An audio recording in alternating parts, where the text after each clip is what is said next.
நாமும் போட்டா நல்லா நடிப்பேன்னு சொன்னடா. நான் வந்துகிட்டு பெரிய இடம் ரீசெண்டா நடந்துக்க. இவ ரொம்ப டீசெண்டா இருக்கிற காவா ஓரத்துல கஞ்சா அடிக்கிற மாதிரியே இருக்கு. Hello friends, welcome back to our channel. So இந்த வீடியோவில் வந்துட்டு 2025ல பார்த்தீங்கன்னா தமிழில் ஒரு ஃபேமிலி ட்ராமாவாக எடுக்கப்பட்ட பறந்து போ அப்படின்ற படத்தை பார்த்தீங்கன்னா இப்போ ஜியோ ஹாட்ஸ்டாரில் ஸ்ட்ரீம் பண்ணியிருக்காங்க.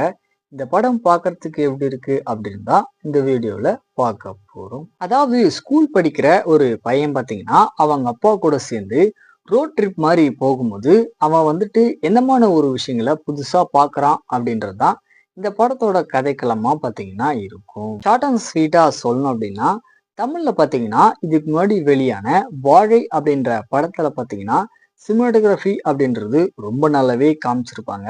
ஸோ இந்த படத்துலுமே பார்த்தீங்கன்னா அந்த நேச்சுரலான சினிமாட்டோகிராஃபி எல்லாமே பார்த்தீங்கன்னா அருமையா இருந்துச்சு பார்க்கறதுக்கு.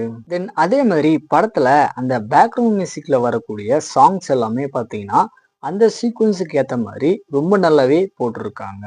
தென் ஆக்டிங் வைஸ் அப்படின்னு பார்த்தீங்கன்னா நம்ம படத்தோட ஹீரோ, அதுக்கப்புறம் அவருடைய ஒய்ஃப், அவருடைய பையன் அப்படின்னு சொல்லிட்டு இவங்க 3 பேருமே பார்த்தீங்கன்னா ஒரு நல்ல பர்ஃபார்மன்ஸை கொடுத்துருக்காங்க. தென் ஃபைனலா படத்தோட கிளைமேக்ஸ்ல சொல்ற அந்த கருத்துமே பார்த்தீங்கன்னா இந்த ஜென்ரேஷன் பேரண்ட்ஸ் வந்துட்டு கண்டிப்பா தெரிஞ்சுக்க வேண்டிய ஒரு விஷயமா இருக்கு. ஸோ ஃபைனலா வந்துட்டு இந்த படம் பார்த்தீங்கன்னா ஃபேமிலி ஆடியன்ஸோடு சேர்ந்து பார்க்க வேண்டிய ஒரு நல்ல படம் தான். கண்டிப்பா ஒன் டைம் ட்ரை பண்ணி பாருங்க. ஒரு நல்ல படம் பார்த்தோம் அப்படின்ற ஃபீல் வந்துட்டு உங்களுக்கு கண்டிப்பா கிடைக்கும்.